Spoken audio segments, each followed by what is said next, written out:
Good evening. We're going to go ahead and call the meeting to order. Thank you all for joining us. I can barely hear you.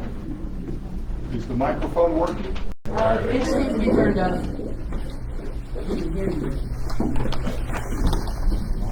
Can you hear me now? All right. Try not to boom too loud. So good evening. Welcome to our meeting. Thank you for all our guests joining us. We appreciate you and taking time to be with us. If you please stand, we're going to have a moment of silence. I'd like to ask everyone if they would please consider someone that they know that needs prayers. Think of our first responders. Think of those in need.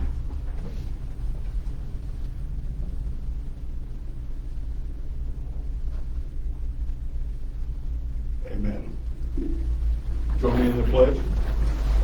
Pledge Allegiance to the flag of the United States of America and to the republic for which it stands, one nation, under God, indivisible, with liberty and justice for all.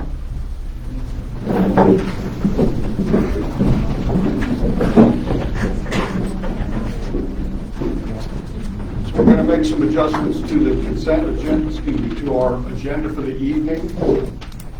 We are going to table the ethics ordinance and consider it in a future meeting. We also have another amendment to the agenda. I ask that the agenda be amended so that after the consent agenda, we will have a presentation by Cook Construction. I second that. All in favor? Aye. Motion passes. Thank you very much. Our consent agenda has 3 items. The addition of a code compliance position, the addition of the budget clarifications for the school resource officer, and the sale of the fire department mini pumper. We discussed these at length at the last work session. Do we have a motion to move the consent agenda? Do we have a second? Second. All in favor? Aye. Cook Construction, if you would please make a presentation from the podium. Please speak up. This is the first opportunity that we've had to hear from you. We would like to make sure we have as much information as possible. This is not a question period. This is an information transmission. The public will have the opportunity to provide all the comments during the public comment section. There also are a series of public hearings and public meetings that are going to happen in addition to this. So this is first time for information for everyone in the public. So let's give our attention, please. If you'll introduce yourself. Sure. My name is Vince Fitzgerald. Thank you, Mr. Mayor. Thank you, Council.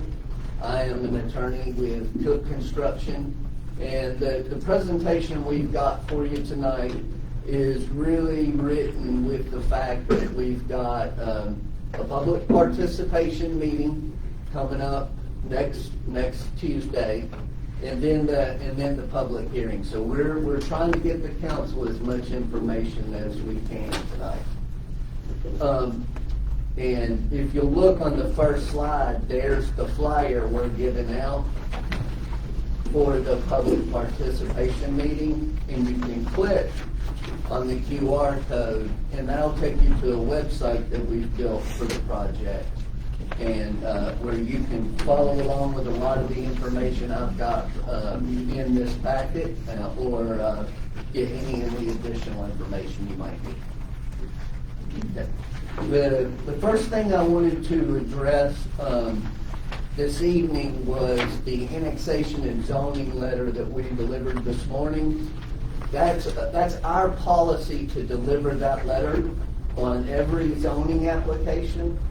Under Georgia law, if we don't present any constitutional issues before the body makes a decision, then we waive those issues forever.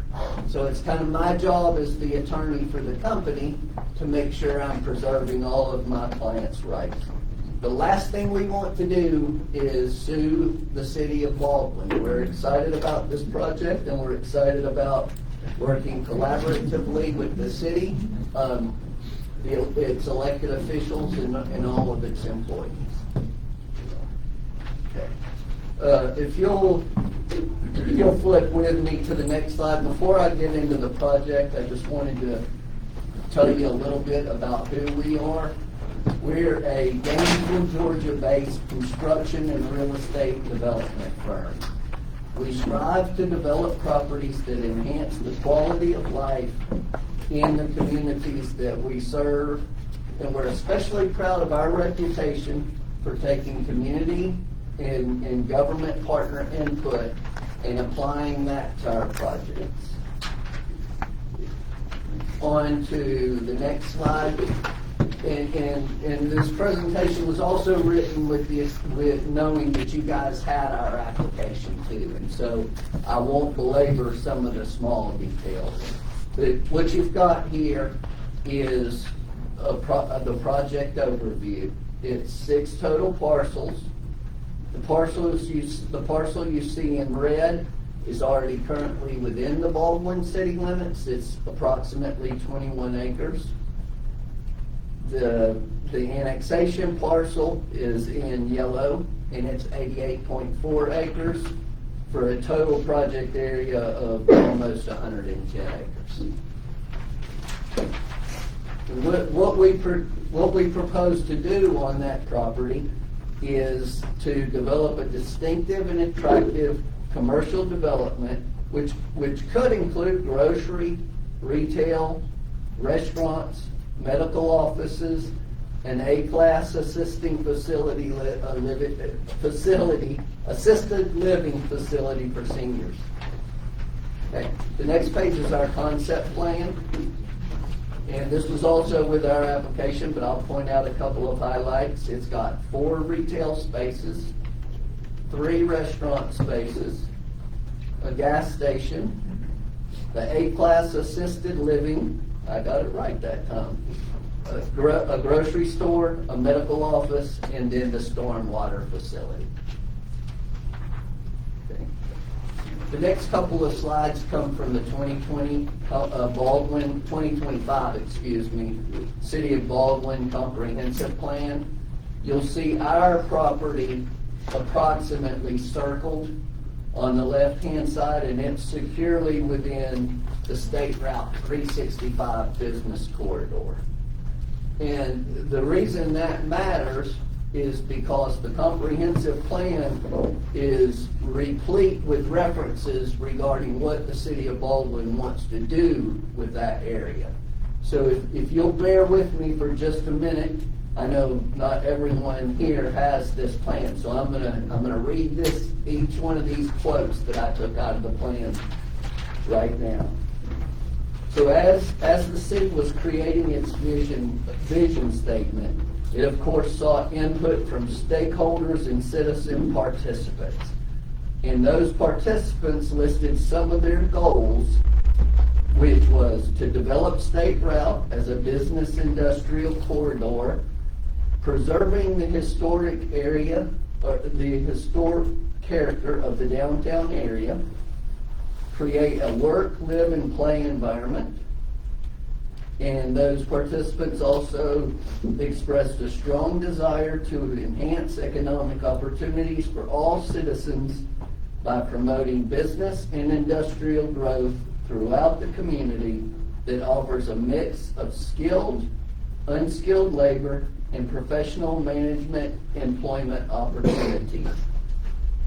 Under the land use assessment portion of the comprehensive plan, under issues and opportunities, the quote is, "It will be important for the city to accommodate more intensive commercial, industrial, or residential uses in the future to take advantage of continuing opportunities in certain corridors such as State Route 365 and portions of 441. Under the community needs and opportunities, Goal 4 is by 2030 to increase the number of industrial, commercial, and retail businesses over the 2025 by 7%. And finally, in the character area section of the comprehensive plan, State Route 365 has its own character area, and this quote comes from that. Business-related travel makes the corridor prime for developing commercial and industrial interests along the corridor. Baldwin could serve as a major hub for attracting and retaining business investments, including major industries, corporate headquarters, and commercial and retail businesses. On this next slide, I won't read every bullet point to you like I did with the previous slide, but I want to draw your attention to the gap study that Nextsite performed for us and show you the numbers between the retail potential, actual retail sales, and then the resulting gap. So if you look at the warehouse superstore, gasoline station, grocery store, sporting goods store, and family clothing stores deficit that this graph shows, you can see that this area is in need of additional retail, and that will likely attract additional retail here. We're not ready. On the next slide, the next slide shows you all of the revenue and benefits that can be gained by inviting commercial interest to this within the city limits. So it offers revenue diversification. A strong commercial tax base reduces the strain on homeowners' property taxes.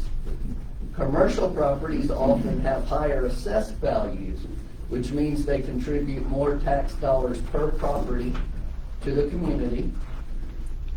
By attracting new businesses and development, the tax burden is spread out amongst more shoulders.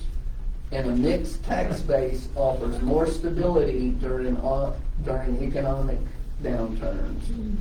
When new commercial developments generate revenues that exceed the cost of public services they require, the result is a positive fiscal impact, giving the city more money to spend on public services. And finally, the retail would bring additional SPLOST revenue. Okay. I know there's been concern about whether existing infrastructure can support the project. We believe that it can, but the project isn't happening all at once. It's not going to, if we get approval, everything that we're proposing is not going to be built by December 31st of 2026. So this, what I've shown you here is kind of our phased project plan. 2026 would be rezoning and land planning. 2027 would be engineering and permitting. 2028 would be site development. 2029, the anchor grocery opens. 2030, the medical building and other out parcels. 2031, the assisting living. And 2032, other out parcels open. Okay. I know there's concern about traffic. We've already met a couple of times with the Georgia DOT, and the Duncan Bridge Road is on their radar for improvements, as you can see from the Arcadius plan that they've published. We intend to work collaboratively with the DOT to advance these improvements and help mitigate any potential impacts. Finally, there's been some concern about the existing sewer infrastructure, and we're working with the city engineer, and we've submitted anticipated flows for the project. His review is ongoing, but his initial indication is that Baldwin has the capacity to serve this project. We understand the capacity is allotted on a first-come, first-served basis, so we're discussing the purchase of reserve capacity from the city. One thing I wanted to tell you, or a few things that I wanted to tell you, that this project is not. It does not include a data center. It does not include residential homes or apartments. And it has no affiliation with the Torch or any pastor that used to work at the Torch. With that, we've got the whole team here, our two owners, our engineer, and our director of operations, that we're all available to answer any questions y'all might have. Can you tell us about the format of the public meeting? What are you anticipating happening? How will the public interact with you? Sure. So based on public meetings that I've attended in the past, it'll be much like, are you talking about the public hearing here or the one we're putting on? The one you're doing, your public meeting. Okay, yes. We'll be here for 2 hours. We'll have stands up where we think some issues may be addressed. We'll address those there with those stands, and we'll all be there to answer the public's questions. In addition, we're happy to answer any questions anybody has. If they want to write their name and telephone number down before they leave tonight, we're happy to give them a call and discuss it. We'll answer, we're not going to debate, but we'll be happy to answer questions. More questions from council at this time? Can you reiterate what you said about there being no data center, there will be no residential houses, there will be no townhomes, apartments, etc.? Yes, there will be no data center, data center. There will be no residential apartments, single-family homes, or townhomes, or apartments. And there's no affiliation with the Torch or any of their previous pastors. Well, thank you. We appreciate the information. Can you talk a little bit more about how to get to the website to make sure folks, because even if they wanted to, they could get to the website right now and take a look at it? Sure. I've got some handouts. That have the QR code, and we're happy to pass those out. Would you go ahead and do that? I don't think I have enough. Oh my goodness. I don't think I have enough for everyone. If what you can do is pass it out, people can pass it down. I'll pass out. Yep, that's a good Because we have idea. other business to conduct, they can be looking at it and learning more about what this opportunity is. The key thing is for you to continue to provide information. The key thing for us is to learn more about it, and then make sure we're addressing resident concerns as we move forward, and those things be based on facts, not opinions. Yes, sir. I'd like to reserve a few minutes of time, if possible, if anyone signed up to speak on the project to, They have, and we can put you down on that list. Okay? thank you. Thank you. All right, now we have an opening for public comments. That would be Mike Murray is the first person to speak.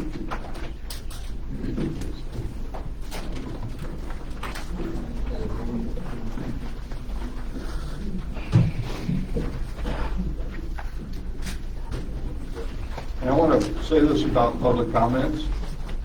We have a lot of people in the room. I want to make sure we can hear. We need to stay orderly. We need to provide comments that relate to the particular topics that we're addressing tonight. And we also then need to make sure that we're being clear as we move forward and that we have a nice orderly meeting. That's what this should be, is a conversation. You're going to provide us with information. We'll take it under advisement. We generally do not comment back during the comment period, but we will be happy to hear. I'm pretty sure I'm the only one in the room that's talking about something totally different. All right. Look forward to your comments, sir. I've got some copies here of conveyance that us, our church and the city of New Vision Worship Center have in 2004. I got 2 copies made if you'd like to see them. Sure. I would have made more, but the printer tore up, so that's all I could wait on.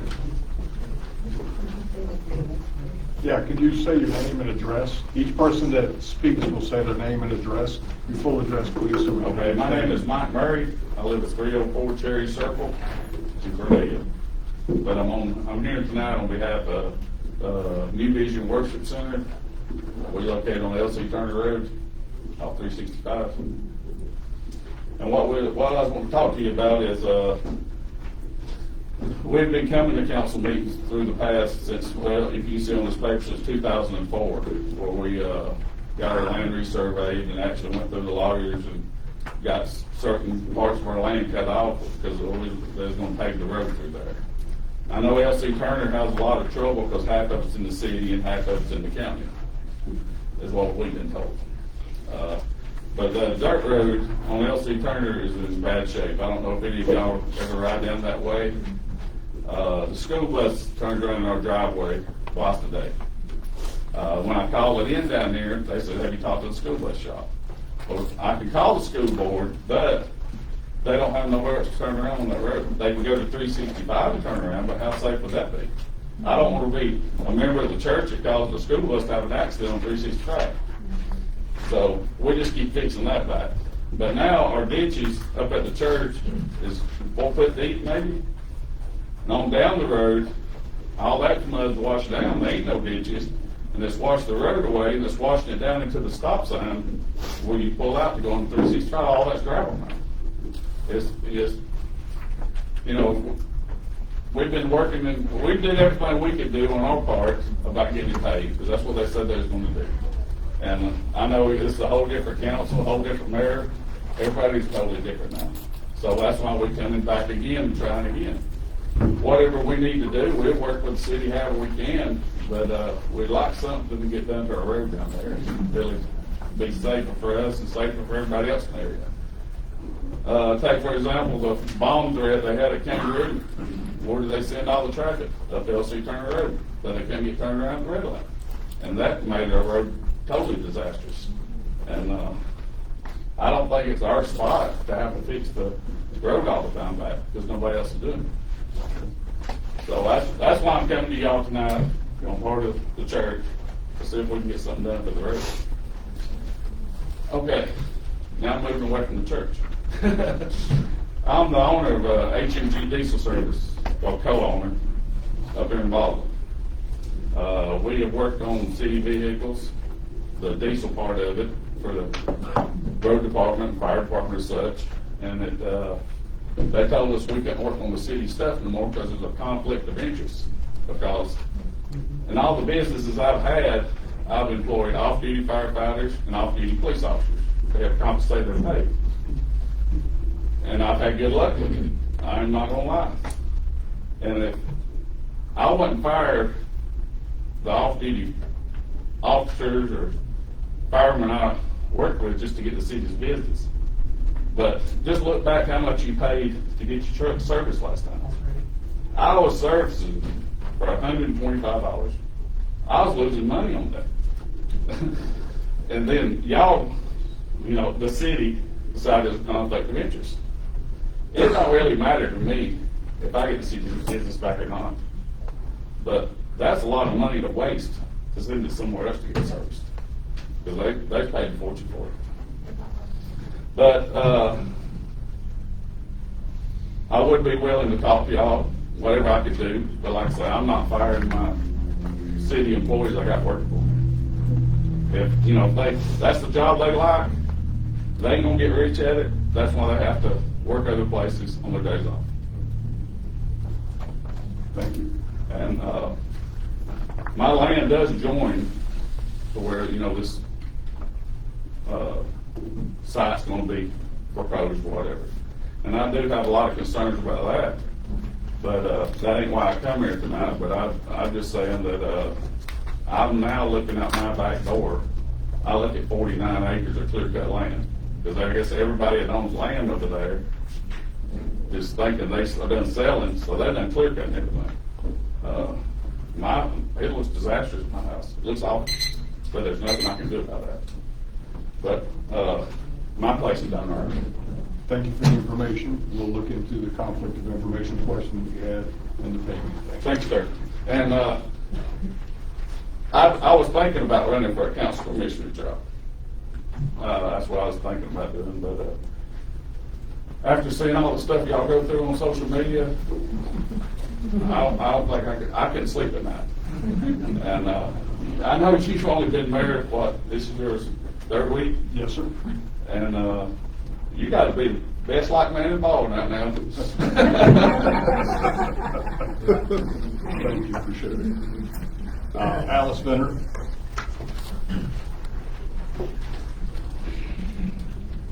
Good evening. Alice Venter, 580 Baldwin Falls Road. Mayor and council, I want to begin by saying something important. Ethics matter.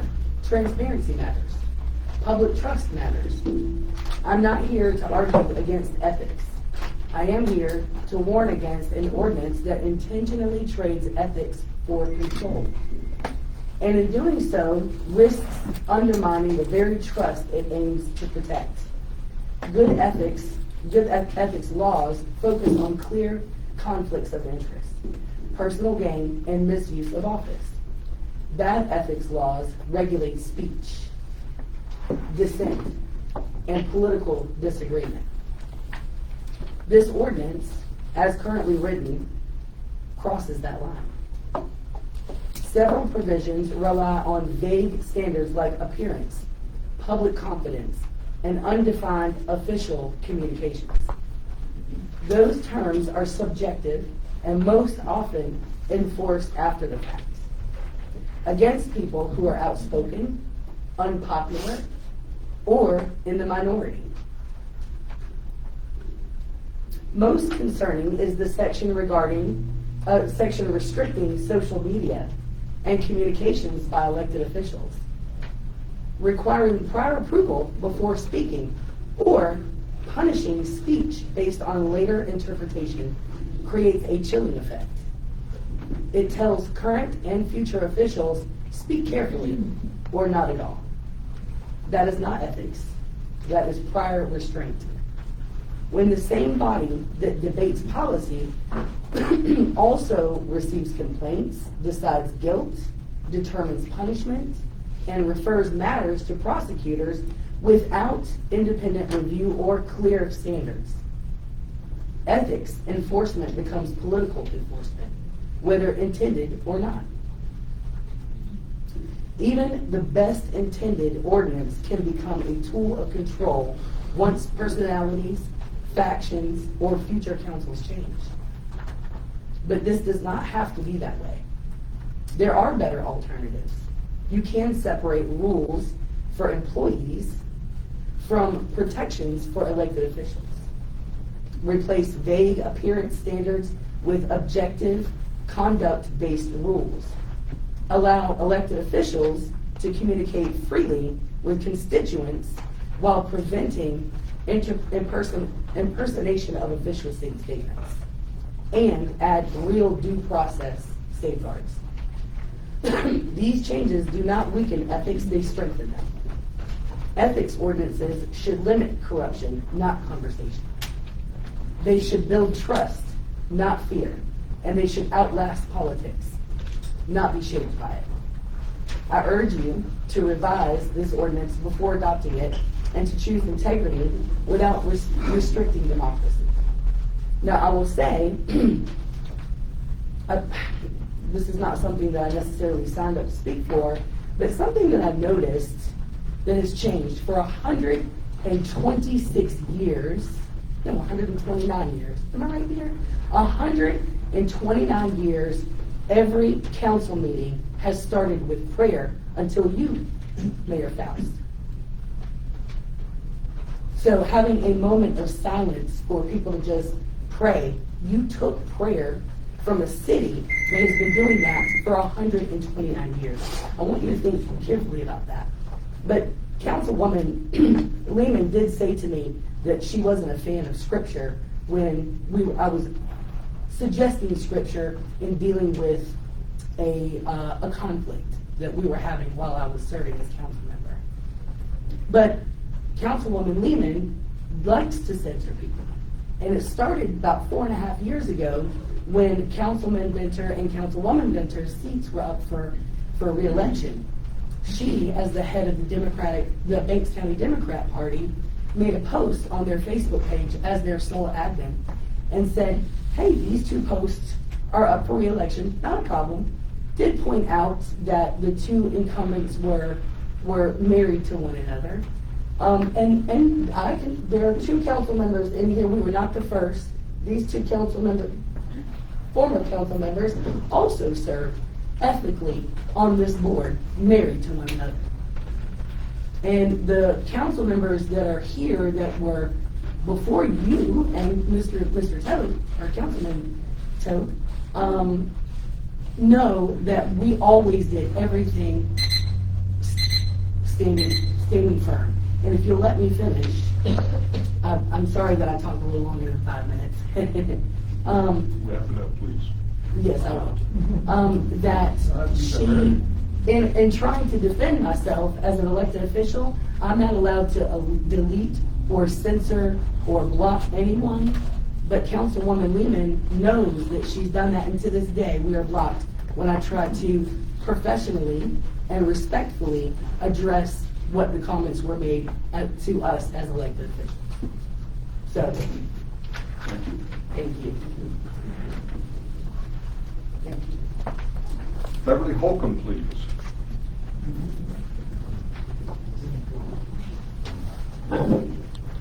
I don't have the voice that Alice has, or some of you others have, but hopefully you can hear me. If you can't, I'll give you a copy of what I have to say.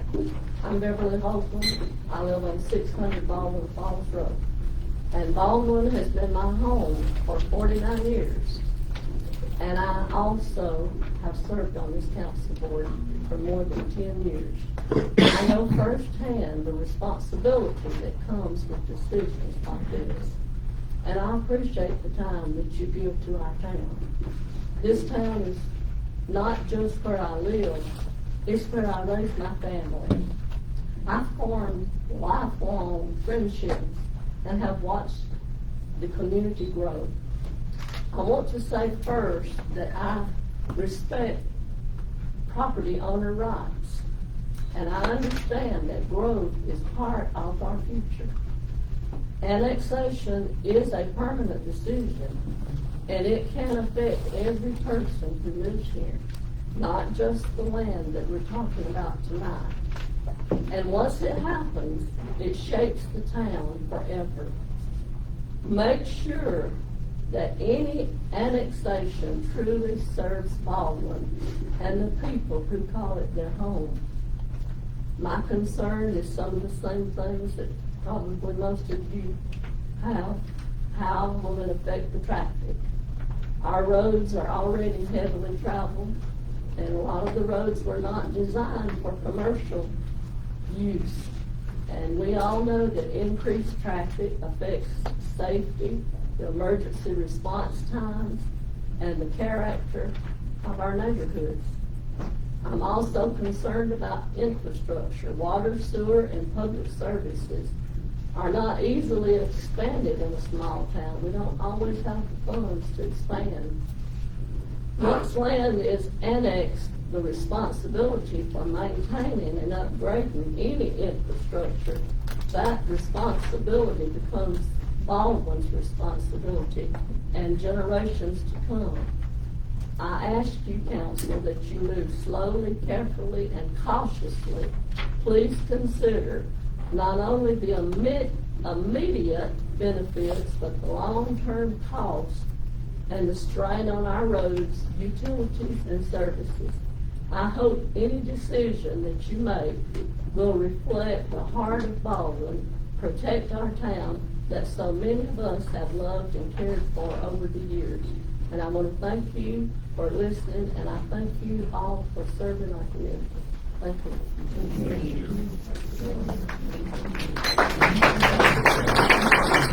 Jonathan Martin.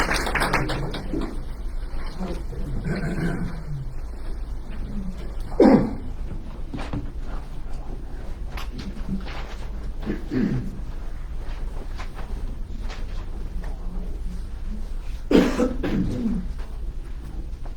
good evening, Mayor, council members. My name's Jonathan Mark. I live at 418 Grand Avenue in Cornelia. So, Cornelia just dealt with this whole situation that Baldwin's dealing with now. And it's like our scale may have been slightly larger than yours as far as housing, apartments, et cetera, which I see is not in this plan yet for them.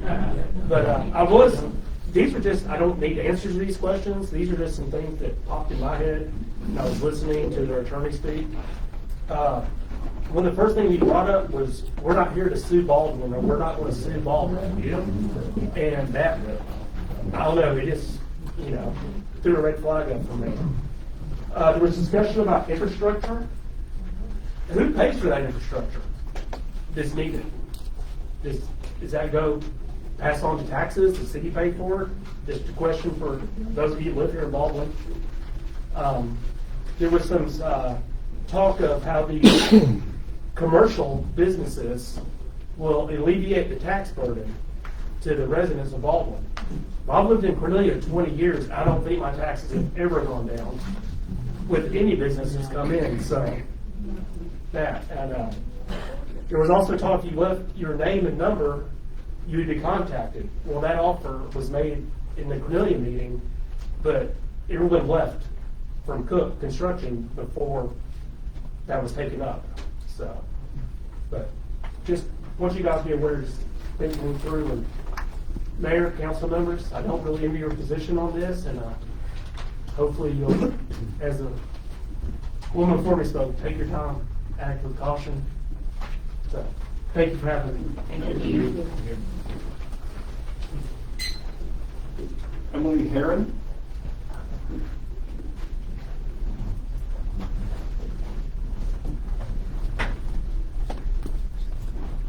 Hey, my name's Emily Heron. I live in the north end of the county, but I own a business in Cornelia. And somehow I have taken on the mantle of trying to preserve what we have here. I don't have any ill will towards anybody. I believe in a free market and the ability to go out and try to make money and grow your business and do that freely. I believe in that. But I have a couple of things I want to point out to you guys to think about before we make any decisions. I know it's early on, but Cook, as far as I can tell, is a residential developer. I've looked at their website and their projects, and I see no commercial development at all, zero. And the thought comes to mind, if I have a heart problem, I want to go to a cardiothoracic surgeon. I don't want to go to an orthopedic surgeon. I want people who are going to be experts in what they're doing. And we don't want to be their guinea pigs. And I don't mean that in an offensive way, but it's our right to say no just because somebody asks for something. The ability to annex, the ability to rezone, that's their right. But it's also our right to say no. Just like if my kid sees a cookie on the counter, they can ask for it. I can say no because it's not in their best interest in that moment. Same thing goes for us. I don't think that it would be wise to hand over hundreds or even 100 acres for commercial growth to somebody who's never done any kind of commercial growth. And like John Mark said, when the plans are all mixed use, mixed use, restaurants, medical, that sounds great, but what happens if all of that falls through and they have 100 acres? What's going to happen? Townhomes, apartments, rental homes. And our county cannot sustain hundreds and hundreds of homes being brought in at once and over. I think that there's over 1,900 permits approved for doors in the south end of the county. They may be 60 years old, they may be 5 years old, but we don't have the school capacity, we don't have the road capacity, we don't have the infrastructure, and we don't even have access to the water. So even if you build a water treatment facility, which is millions of dollars, even if you run the sewer, which is millions of dollars, where does the water come from to put into these potential and not potential houses or to the medical offices? Those things take a lot of water, a lot of waste, and that's something that's going to cost a lot of money. And so I want to think about that. But also, I don't know if you guys are familiar, there's a group in Madison County called the Madison Morgan Conservancy. And they've been in place for 25 years. Their goal is to stop suburban sprawl. And I think it's kind of common knowledge that suburban sprawl is not a good thing. And yes, I know that the inland port is coming and that we are on an interstate. But I said this in the Cornelia meeting, and I'm gonna say it again because I think that it always needs to be remembered. Growth, even though people tell us it's inevitable, it's not inevitable because of people like you. And we do have some control over what comes. And I know that commercial is good and it brings in money, but the very best thing that you can have is ag land. It doesn't cost anything. It literally costs you nothing. And so I just want to think about, before we make decisions, before we say yes to the first person who comes and wants to develop, maybe think about, is it better off to let this land sit there for a while? Let it be ag land. Let it just be there until the right person comes along that has the capacity to develop it the right way, and maybe in not such large 100-acre tracts. Just my thoughts. Thank you, guys.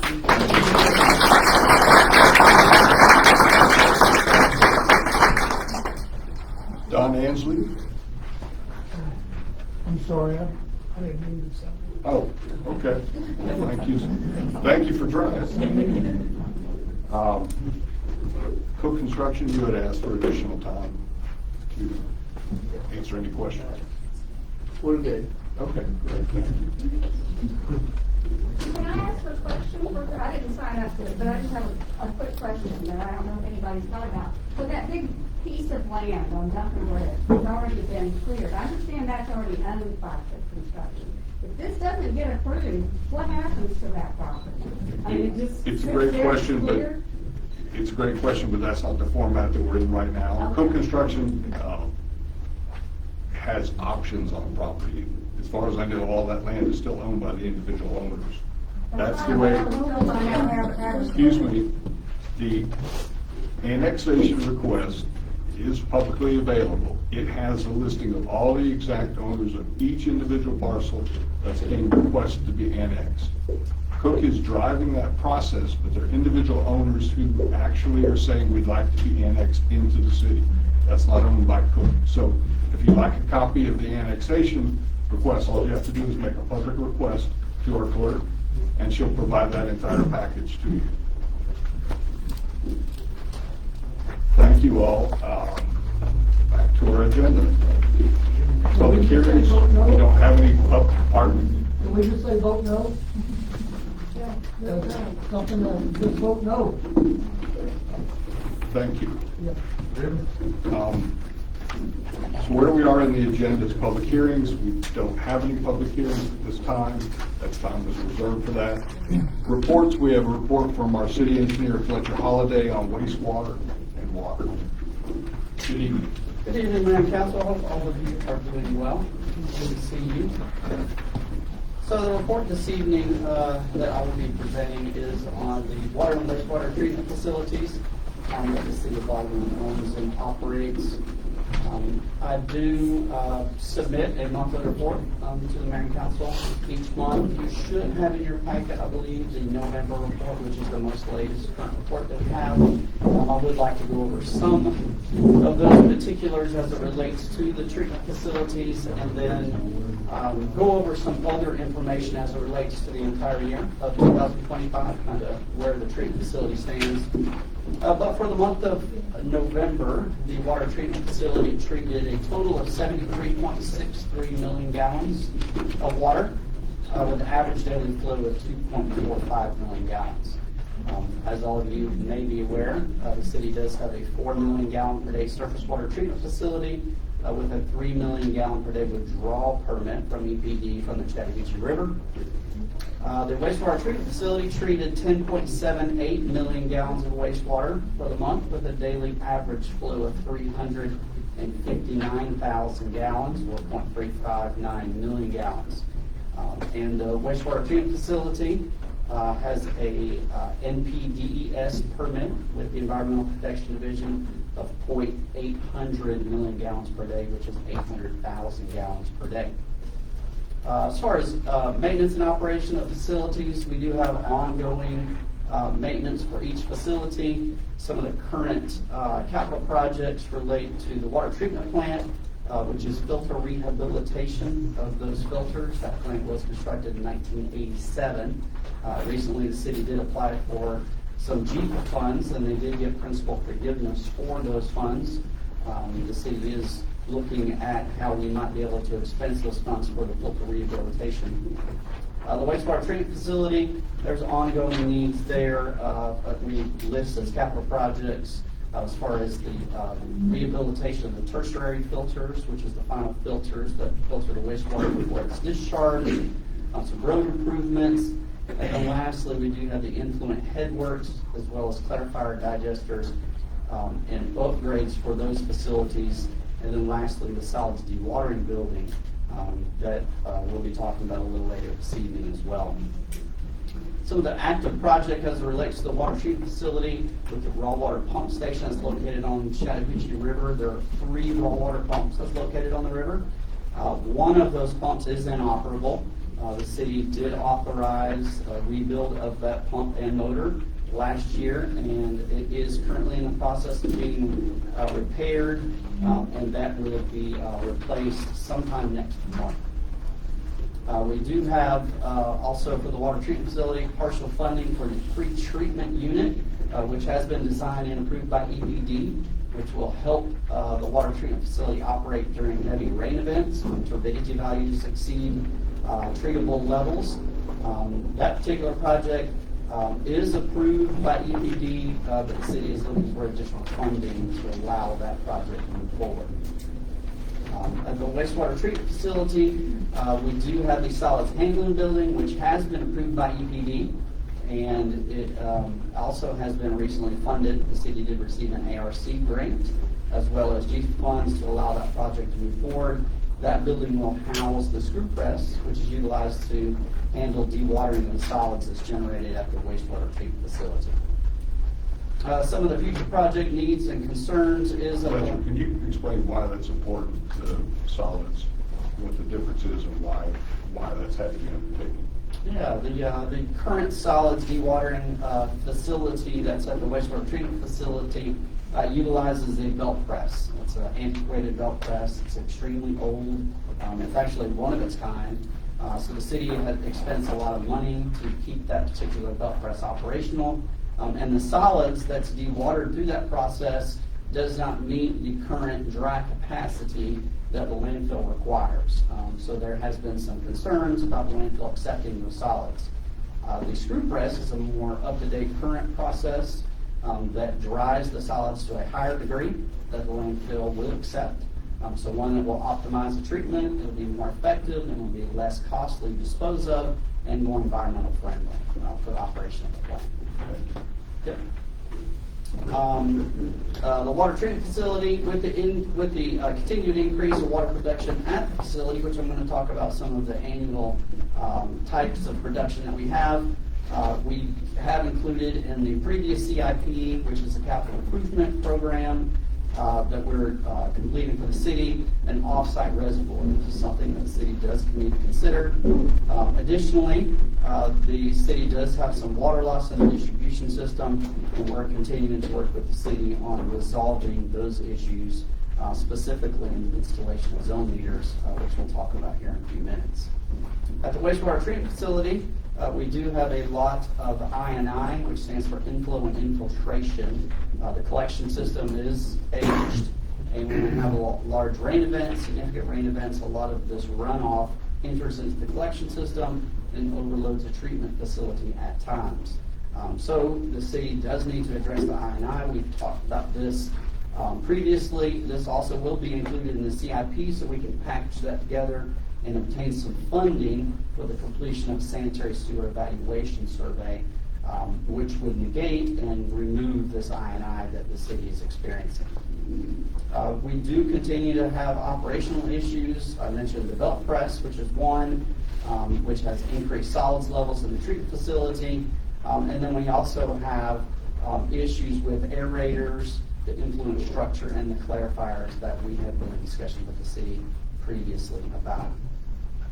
Just to talk about some of the annual numbers as it relates to the water and the wastewater treatment facility, we talked about the monthly flows, and these values here, I do not have copies for each of you, but at the next city retreat, this will all be packaged together, and each of you will get a document that includes all this information, and we'll be able to talk about it more extensively. But for the end of year 2025, the city treated at the water treatment facility, the water treatment facility, a little over 900 million gallons of water with an average flow of 2.473. So just shy of 2.5 million gallons on average flow. To compare those values to 2024, the total volume of water that was treated was 899 million with an average flow of 2.457. So the average flows are somewhat consistent for last year, but one thing that has changed a little bit is the max flow. So we are permitted by an average and a max flow. The max flow in 2024 was 3.3 million gallons per day, and in 2025 it was just shy of 3.6 million gallons per day. So those max flows are increasing slightly, but your average flow is somewhat consistent. At the wastewater treatment facility for 2025, the city treated a total of 143 million gallons per day with an average flow of 391,000 gallons per day. And compared to 2024, that number was 147 million and an average flow of 404,000. So the flow of the wastewater plant has actually decreased. The difference is rainfall. I mentioned earlier about inflow and infiltration gets into the sewer system. 2024, we had a total inches of rain at the wastewater treatment facility of 64 inches. In 2025, we had just shy of 50 inches. So you can see how that increase of flow it creates higher issues as it relates to flow, as well as treatment at the wastewater treatment plant, which shows that the I&I is even more important to address in the future, as it can, one, help treatment capacity and increase reserve capacity for the treatment facility. So just kind of summarize the items that we're dealing with the wastewater treatment plant. I mentioned at the previous council meeting that the city did receive a consent order from EPD as it relates to the wastewater treatment plant for some of the issues that I just referenced that have been ongoing for several years. Part of that consent order required the city to complete a corrective action plan, CAP. That corrective action plan has been completed. A copy of that has been given to the Water Group Committee, and we are discussing how the implementation of that plan can be completed. The city does have 3 years, 36 months to complete that CAP, which will close that consent order out. We are continuing to have, as I mentioned, issues with aeration and excessive loading, which the screw press will help with. Currently, plant is operating in permit compliance. We have had issues throughout the previous year, as mentioned in previous council meetings, but for the month of November and December, the treatment facility did operate within the permit compliance parameters of the NPDES permit. We still need improved influent structure, which consists of clarifier, as well as bar screen and digester. We are working with the city for the completion of an EDA grant for these wastewater treatment facility improvements that would come right behind the ARC grant that the city recently had in order to rectify some of these problems. The two aerators that we have been in issues with, the city authorized the purchase of replacement of 2 of those aerators and motors. We are still about 10 weeks out before those aerators will arrive. There's a long lead time on those being delivered. Just to discuss the water plant for a minute. The water plant does continue to operate in compliance with the Safe Drinking Water Standards for EPD. It has been for quite some time. We did just recently complete all of the SCADA upgrades. SCADA stands for Supervisory Control and Data Acquisition. It is a process that allows the operators to monitor the operation of that facility on site as well as remotely. Public Works Department also utilizes the SCADA system to be able to regulate the tank levels and pressures throughout the distribution system. That part of the distribution system, as well as the water treatment plant, has recently been upgraded to current state-of-the-art technology as it relates to the operation of the treatment plant. Also, we did finalize the painting of the entire inside of the water treatment plant. So for those of you who had seen the plant about 3 years ago or previous to that, you should come see it now. It's completely different, looks great. Average flows have been consistent for the past years, but as I mentioned, the peak flows are continuing to increase. And the raw water pump number 1 that I mentioned is to be installed on February 4th of next month. So we'll have that in place, which will have all 3 pumps operating properly. But we are starting to experience the control valves. So we have these pumps, for those of you who've been there, we have the large pumps and motors, and then we have control valves that actually regulate the flow as it leaves the plant, because we're pumping that water from the river all the way to the plant several miles away.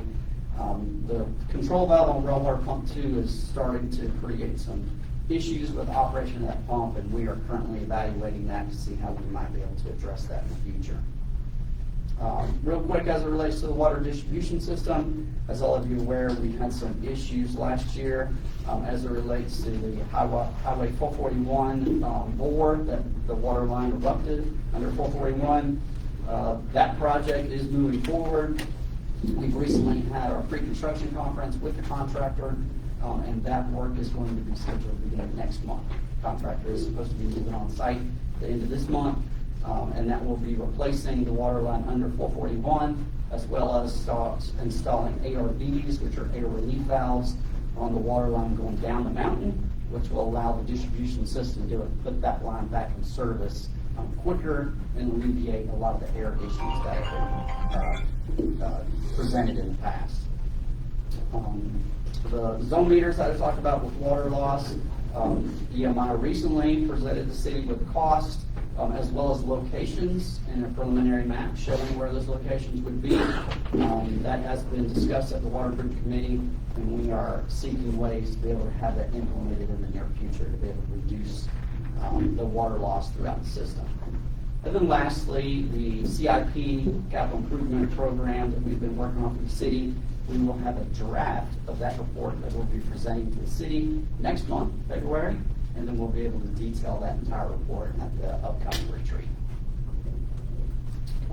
That was a lot of information I just threw at you, but I'd be happy to answer any questions that you might have. It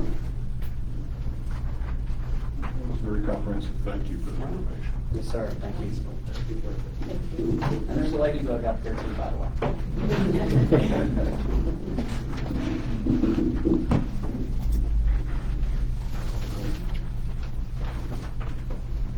So back to our old business.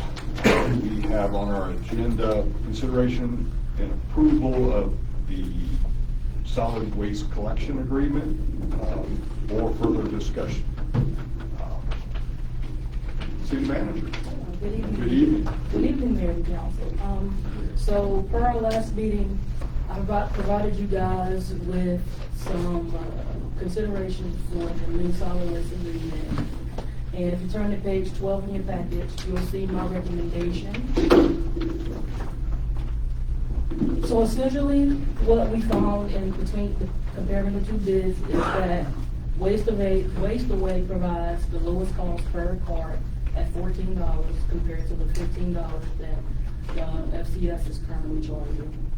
They will provide large item and land pickup at no additional cost, and that will be conducted on the first Friday of each month. And that Could was you say that again? Because that was something that the citizens were very interested in last fall when we had budget cuts. Yes, so they will provide large item and land pickup at no additional cost, and that will be conducted on the first Friday of each month. And that restores the land pickup that was currently being done at no expense to the city.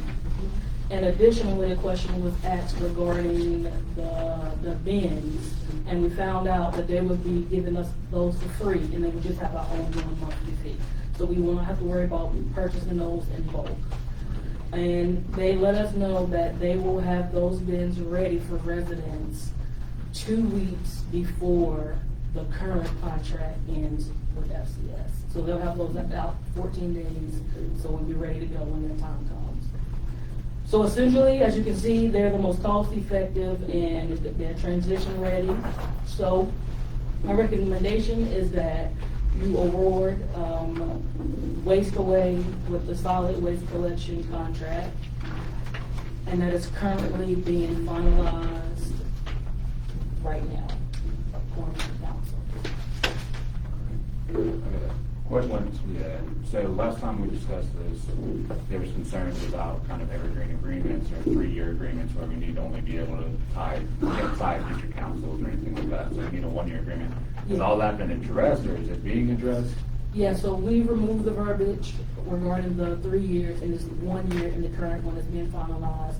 In addition to, we removed the verbiage around the yearly 3% increase as well. What about the caps on, whether there's dump fee increases or anything like that? Do we have caps now, or is there still an open? It is addressed as well, and we had this during the same discussion, identified those issues. They were amenable to working with us. We've proposed language. We don't have their acceptance of the final language yet, but we have addressed each of those issues, particularly with regard to those escalator clauses, and removed them.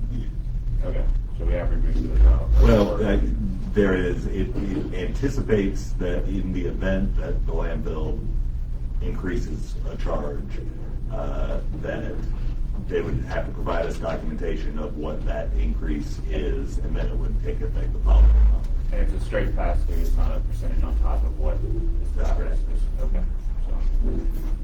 And just to give you guys a reminder, we have to have a 90-day termination with our current vendor before we can proceed with Waste Away. Speaking of that, that's going to be my question. Do we have any concerns with successfully exiting that agreement? It provides it can terminate on 90 days notice, so we just have to provide that notice. Any additional questions? So when do we expect it? Sorry, I'm going to go back in just a second. So you said you guys are in talks with them and negotiating. When do we expect the final contract? So right now you're asking us to award for a contract that we don't have the final contract for. That's true and fair, and if the council is interested in waiting until the final verbiage is agreed to by the other side, that would be fine. It would also be appropriate to take action to approve it, subject to final approval of the language by the city attorney or something along those lines. Just in the interest of getting this done before the next meeting, or whatever. I won't let it be executed until it's appropriate. Okay. Thank you. More questions? Do we have a motion to approve the solid waste collection awarding to Waste Away? And the contract subject to the review of our legal counsel and final approval. So moved. Second to Rita. All in favor? Aye. Motion carries. Thank you. Appreciate your work on that. We have tabled the ethics ordinance, and we'll come back to that at future council meeting.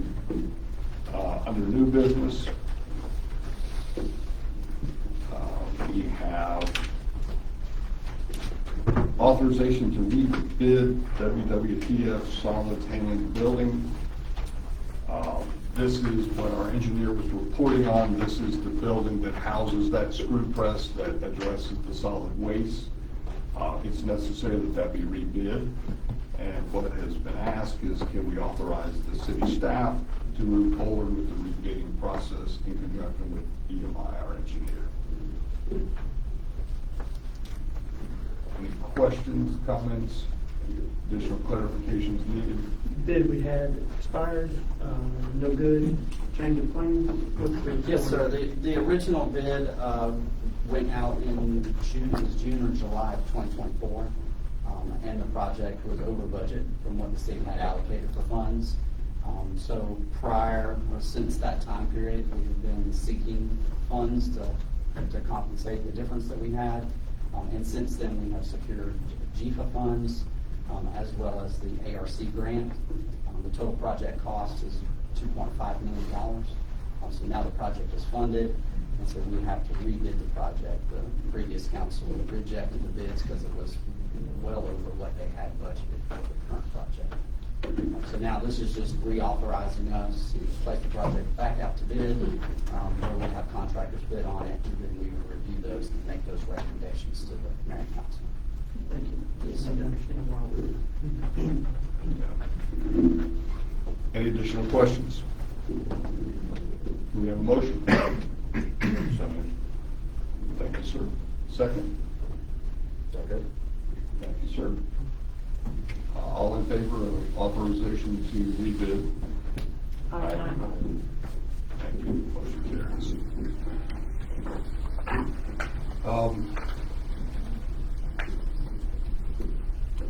Bubba, would you mind discussing this ordinance, this charter amendment ordinance, and why it's necessary, what we're trying to achieve? It will be my honor. Good evening, Mayor and For Council. those of you that are visiting us possibly for the first time, this is our city attorney, Bubba Santos. Hey, everybody. It's my honor to be here with you tonight. Item number 4 under new business is consideration and approval of first reading of charter amendment ordinance number 2026-01182. This council requested that we draft the required charter amendment. The initial charter for the city of Baldwin provided a certain schedule of meetings that would happen on certain dates each month. Over the years, that has been amended a couple of times, such that I believe most recently the amendment provided for a single meeting each month, I think in response to concerns over budgetary issues or something along those lines. Our thought here is that rather than changing the charter of the city every time the city council decides it wants a different schedule for meetings, that we need to provide the flexibility so that that can be done without having to pass a law every time you want to change the meeting date. That said, there's an interest in the public in knowing when your council meetings are going to be. And so to address that, we've crafted the language before you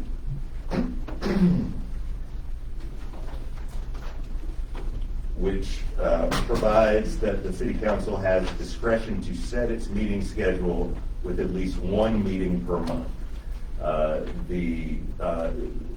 Typically, the city council has published a schedule in November or December of the previous year with all the year's meeting dates.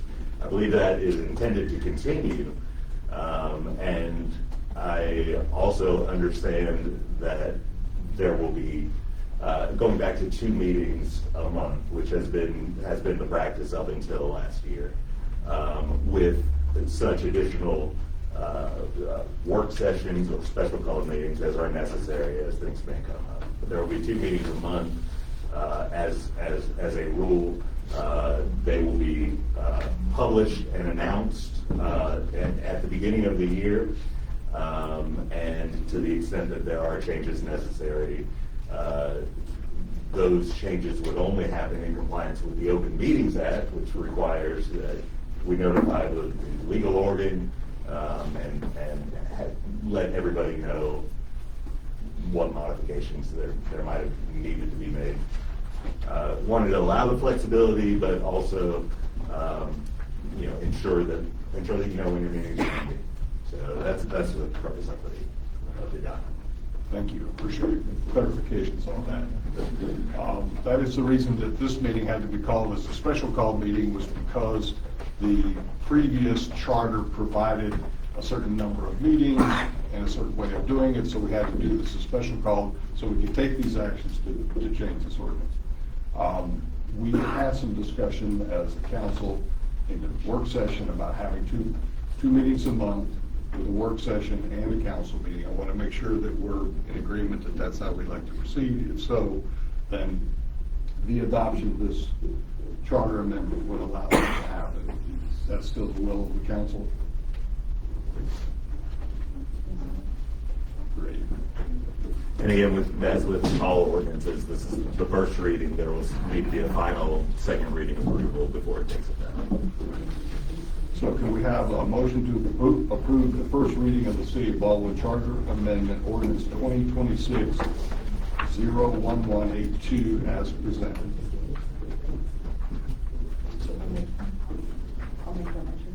Thank you. Second. Thank you, sir. All in favor? Aye. Motion carries. Thank you very much. Next item is the consideration. Before we go past this item, Yes. and when we have our second reading next month, Yes. can we bring forward the current schedule that we have that the prior council had passed so that we can bring it along with the second reading? Aaron, would you make sure that we have that information, please, and include that in the actual documents so that folks can see it? And then that would then be posted on our website to make sure folks know when those meetings occur. Yeah, can I ask a question? That the charter amendments have to come forward and set it Those, but legislation. So the charter, the original charter document is local legislation passed by the General Assembly. But the law provides for what they call home rule amendments that can be, where the local jurisdiction can amend the charter so long as the amendment does not change the form of government. If it changes the form of government, that has to be done by the General Assembly. thank you, sir.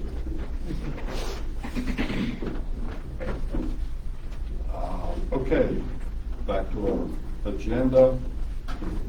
Consideration and reading of Cook Construction Annexation Ordinance 2026-01183A.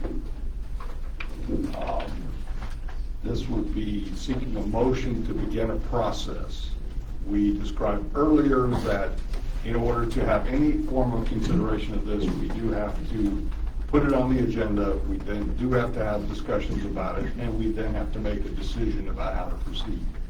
The public comments earlier and the comments that we have had as a council is that we do want to proceed slowly on this item to make sure we're getting full information, making good determinations about our public infrastructure, our water, our services, and the plans themselves to make sure that they meet the needs of Baldwin, and that it's not just something that we rubber stamp. We do not yet have enough information, partly because we don't have full public participation. That's why there's a public meeting that's occurring next week. I'm encouraging you to attend that. We as a council are going to continue to gather more information about this. Our legal counsel will look at this with us. Our engineer will look at this with us so that we can gain more information, and we'll hear from the public. We will have a public hearing also, where you can provide comments at that time. So this is a multi-step process. This is only providing the first introduction of it. This is the first public presentation of this plan, and this also then provides the council with the ability to seek more information and proceed. We can say yes, we can say no, we can say modify. All those things are possible. No. Let's please don't do that. We've had a very civil meeting. Let's continue to have that. We can have comments as we move forward. Thank you. Do we have a motion to proceed with the first reading of the Cook Construction Annexation Ordinance?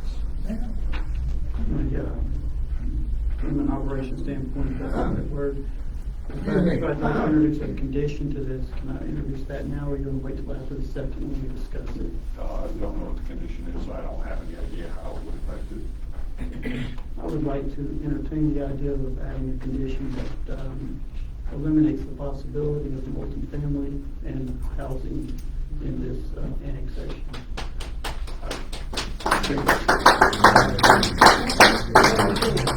That is a condition that we can add as we move forward to an approval process. I think we have all discussed that clearly, that that's not our intent. I think the council is aligned in that process. So what I would suggest is that we go ahead with the reading with the understanding that as we gain more information, and I just want to clarify with the council, we are allowed to provide conditions for any annexation or zoning that would have something like no multifamily. Certainly on the zoning condition. It would be an interesting question about the annexation, but certainly with regard to the zoning, you can place those types of conditions ultimately. Thank you. All right, so we need a motion and a second. So to be clear, what would be approving would be getting more information. Yes, Is that correct? that's correct. Nothing less and nothing more. Correct. So, someone make that motion? You guys like to talk. Are you gonna have the public comment for the? We've had the public comment session. That's what the public comment. About this, the public hearing. Yeah. Are you opening it up for the hearing? Is what I'm asking. There is not a public hearing. This is a first. Can I get something straight, please? Yes. You're only gonna let people talk that signed up to talk specifically? That's what that list was for, yes, sir. Yeah, I didn't know the list, but I mean, I did see this stuff, and, you know, all these people are here, and you're showing exactly what you feel and what you think. All these people, you don't care what we think. Sir. Amen to that. Sir, we don't have enough information to make a decision or anything. What's happening Yeah, but you're not tonight- hearing nobody. You're not listening. The people say no. I think they said these people showed up because we don't want it. Yeah, we don't want it. We don't want it. We're not in need. We understand. No, you don't. We gotta move it forward, keep moving it forward, keep moving it Yeah, forward. you're just gonna censor everybody. That's right. We're not censoring anyone. That's what. Yeah, but I've been standing here for 2 minutes. You didn't acknowledge nothing. I was looking at my counsel and talking with them. already clear. Is it a done deal? This is not a done deal. What this is an annexation request. When it became public and known to us, we provided that information to the council members so they would be aware of it. We announced it in the very first council meeting of the year that announced that this was a possibility, an opportunity, and a responsibility for us to examine this fully. We have been completely transparent about this information. The developer has put this on a website so that you all can see it. You can have a positive or negative opinion, that's fine, that's why there's a public meeting. This is not a public hearing. We did not have a public hearing yet because we haven't had anything to consider. This introduces an idea so we can have public discourse, public discussion. It does not say this is what we want or what we don't want.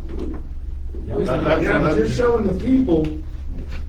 Y'all need to let. Sir, all of these sir, I'm I'm sorry. sorry. Real good lesson on what you decide to do. Yeah. We got spicy for You looked at me twice. You looked at me twice in the face, and you sat there and you told me you were looking at your council people. But yet you looked at me twice in the face while I was standing here. Respectfully, Mayor, may I ask a question? Sure. Maybe actually rather may I make a statement? No. Okay. We're not in a public comment session. What's, this, Yeah. again, this is a very, Then why'd you want us here? Yeah. Where's the I- city's iPad, by the way? With a live stream? Is that gone too? Okay, good. I was worried about that. Okay. this is the very first introduction of an idea to the city of Baldwin. We don't want you. We are understanding. Come to the meeting. We are understanding that That's not how What's we did it. happening I'm is- sorry, you know that. Well, they just said they didn't want it, why are you gonna say you want it? Exactly. Yeah. Why were you? That's very transparent and communicative of you. Okay. We are starting a process of dialogue. Your comments make a difference. We continue to tell you how to provide those comments, where it can be done publicly. Cornelia didn't let this. Cornelia. That's right. Cornelia didn't let this go past the first hearing. That's right. They saw what the They people listened. wanted and they They shut sat and down. listened to everyone, and I told you that, Doug.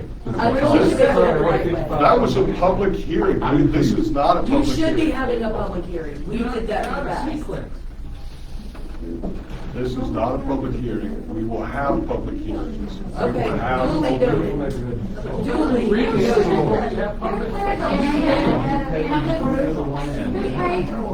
Oh, the landlord said, jail for the liability, get rid of the lot of money, you don't have to pay. Our attorney, excuse me, our attorney's going to speak to the public hearing nature of this matter. Propose, if I could, I appreciate and understand where you're coming from. It can be frustrating to have a public meeting where everybody is gathered and have to go by an agenda and rules. But the rules matter here, and we have to follow the rules and allow it to be a process. Like the mayor just said, this is the beginning of a process. The next step in the process is going to be their public meeting that they're holding next Tuesday. I'd urge everybody, it's from 5 to 7, I believe. There's a flyer that is being passed around. And they might need to consider a different venue if the number of people is anticipated to But be. you don't have to have a first reading prior to the public hearing. Where does it say that? Well, because an ordinance has to have 2 readings.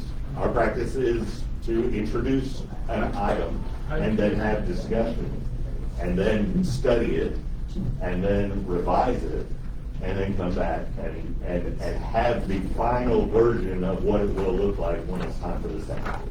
But couldn't you have a public meeting first, then have the reading? Because my question is, when's the second reading scheduled? It is not. It is not. There's a lot to be done before that we ever get there.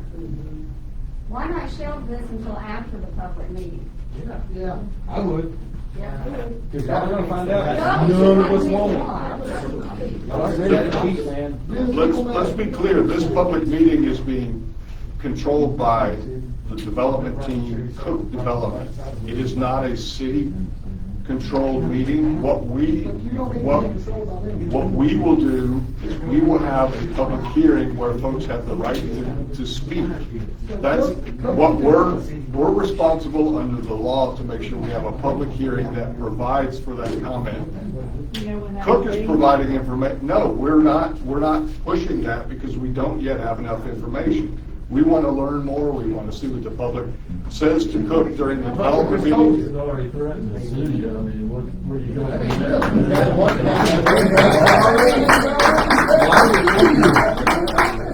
He said we don't want to.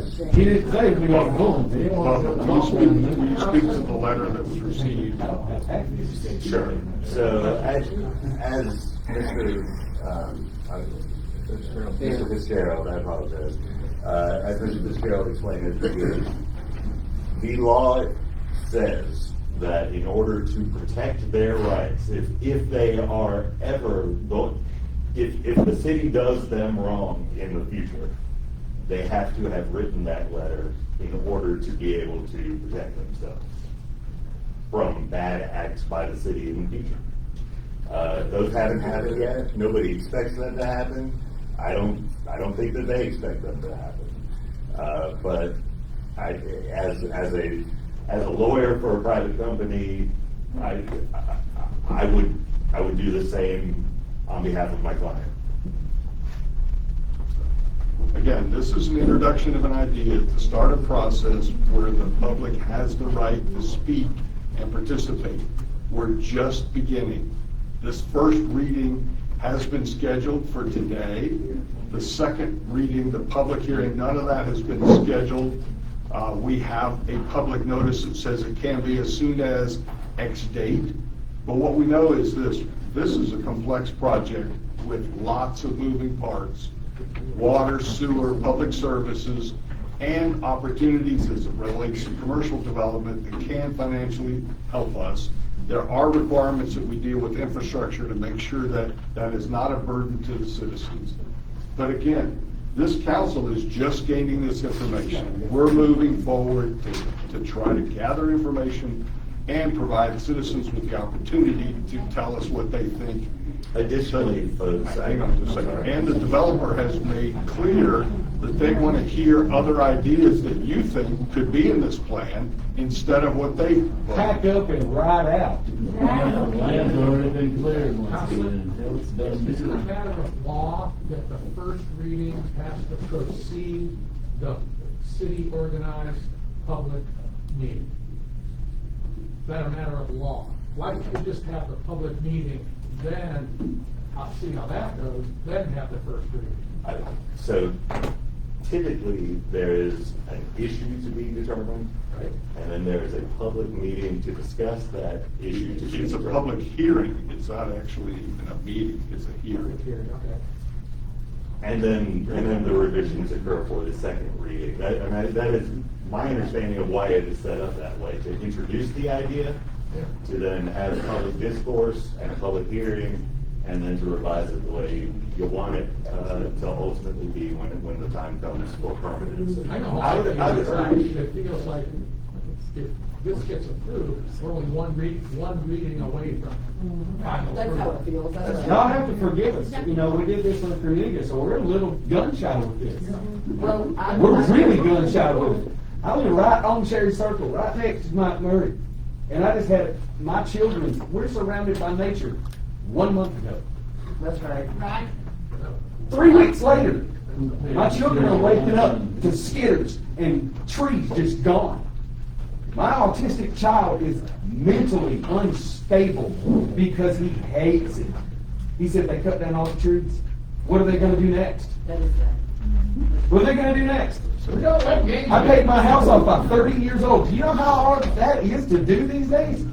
And we picked that because it was secluded. It was surrounded by nature.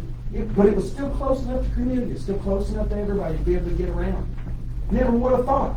They were just going to scout the whole thing and just turn it all into a development. I want to pack up and leave. And where, That's what they want. You're going to lose my tax money. You're going to lose my tax money because I'm going to pack up and leave. I remember.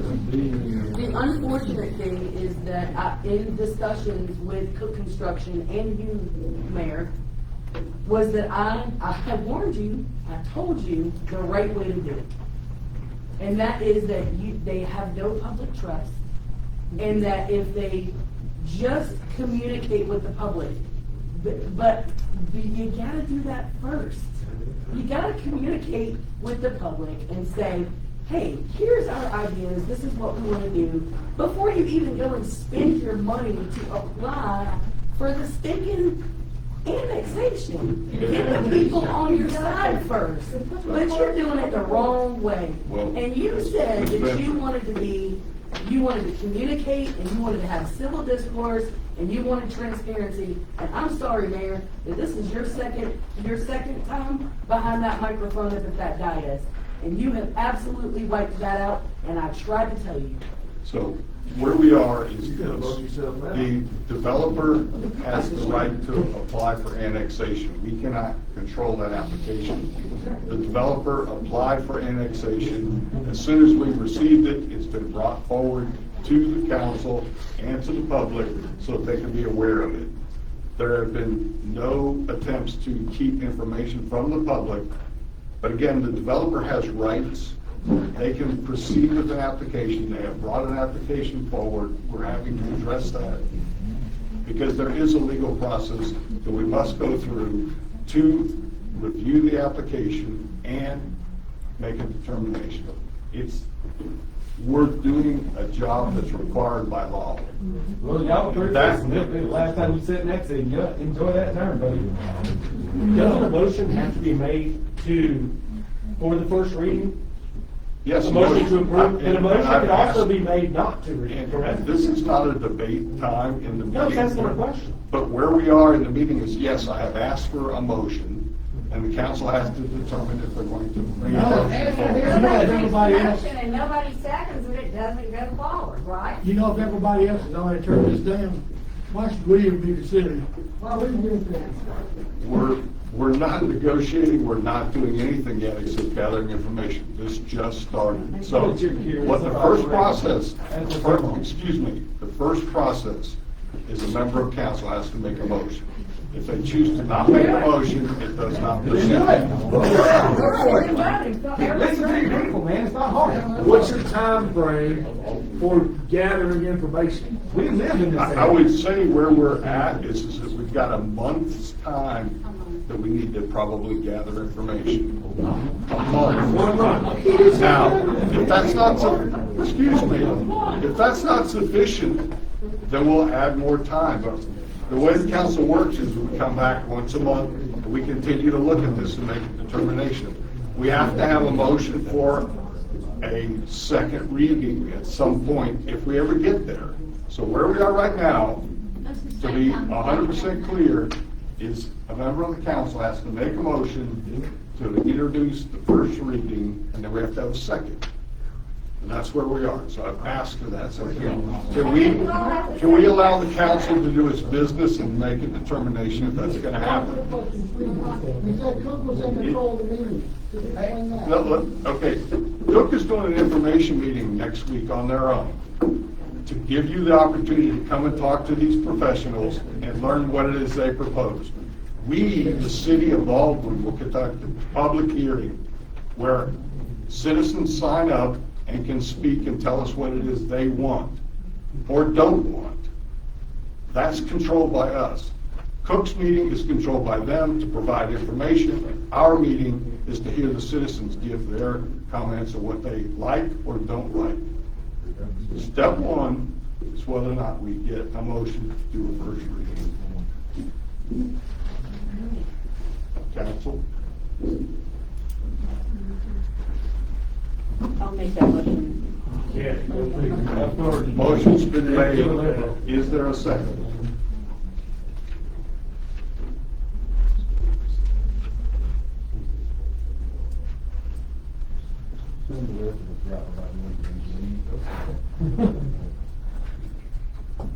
No second. Absent a second, then this motion does not go forward.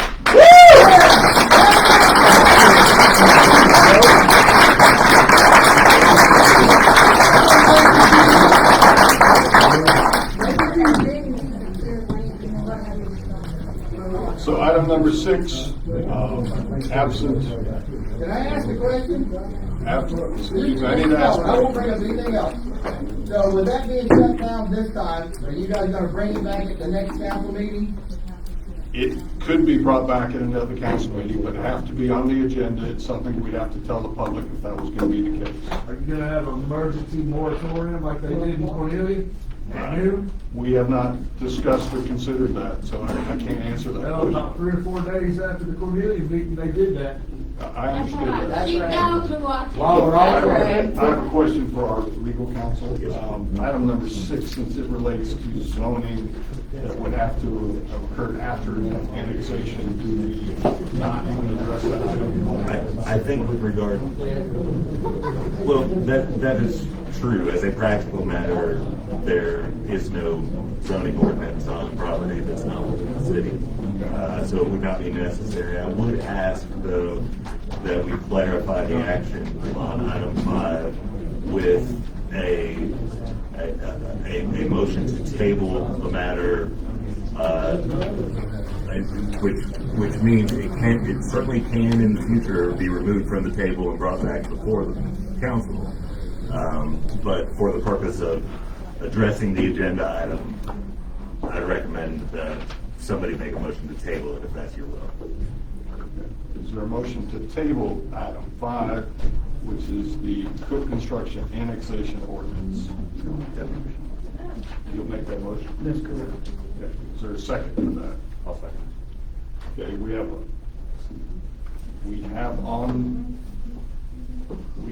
a motion and a second that allows for tabling of this item for a possible future consideration. When in the future? it would be announced on the agenda if someone wanted to talk about it. Don't worry, we got Ms. Alice. You'll let us Where know. we are. Yeah. So we have a motion and a second to table this. All What in happened, favor? what happened in the first round? Is that You tell me to bail on that? All in favor? So, motion has been made and seconded and approved by the council to table this item. The matter has not been introduced, there has not been first reading, approval of any ordinance, with regard to that at this time. But didn't the first, for lack of a second, didn't that die? It did, That died. yes. Second it and vote. Somebody made a motion Make to, it, do it, make it a done deal. somebody made a motion to approve and it didn't pass. Right. And so then somebody made another motion and it was seconded and that motion has been adopted. Place the matter on the table. And it is now off of the agenda until and unless it is placed back on an agenda in the future. Does it have to go on the table, or could it just be dead? No, it has to be, I mean, it could be denied if there was a basis for denial, but that is not before the council at this time. So back to my question on the zoning ordinance. Should we do any item on that or just not consider that item because we don't have any So annexation to consider? I think it, as a practical matter, it makes sense to likewise place that matter on the table so that if and when it is placed back on the agenda, then the whole deal gets back on. So with that, I would recommend a motion to table item 6 as well. Do we have a motion to table the first reading of the Cook Construction zoning ordinance? I'll follow our counselor's advice and I'll make that motion. Thank you. Second? Second. So we have a motion and a second. What's your vote on this? That we table it? Aye. Thank you. So where we are with Cook Construction, just to be clear, is that the Cook Construction item has been set over to the side. There is not a scheduled public hearing, there is not a scheduled second reading or first reading or anything at this point. It's set to the side. There'll be a public meeting that is held by the developer next week. Please come and talk to them about what it is you'd like to see or don't like to see. That's what they're offering to the public at this point. Can we have them assure that that meeting is still taking place? I think it's still in your best interest to have that meeting. Do y'all plan to have that meeting? Public, I highly encourage you to participate in that public meeting. That is not a legal meeting. That is a developer giving y'all opportunity to hear what he and his team are presenting. I highly encourage y'all to participate in that and bring that feedback to us when and if this ever comes off the table. They might answer questions that are out there that might help everyone with this conversation. Thank y'all for being willing to do that. I know that it's an expense to y'all, and I appreciate y'all acknowledging there's still a whole this public. And I appreciate the public participating. This is not an easy process. We are driven legally to respond to items, and we appreciate that you're providing feedback to us. Please go and look at the plans in more detail. Please decide if you do want to have more retail or you don't want to have more retail in the community, and provide them feedback on things like, yes, I do want to have an assisted living facility for my mom to be able to go to, or not. Property that's already. Those are things that you can provide as feedback. Can we have a motion to move into executive session, please? Second. All in favor of moving into executive Mayor, session? excuse me, I'm sorry, can you call for the executive session, what it specifically is for? What is that specific one? That is for land acquisition or disposal. All in favor? One more time, please. Aye. Who made the motion? I did. Who made the second? Eric. Thank you. So we're going to move into an executive session where we go and talk about legal matters, and we'll be back case you do leave, the only public announcement that I want to make sure is that you know about this meeting, and also please be careful with the weather that's coming. Pay close attention to what's happening.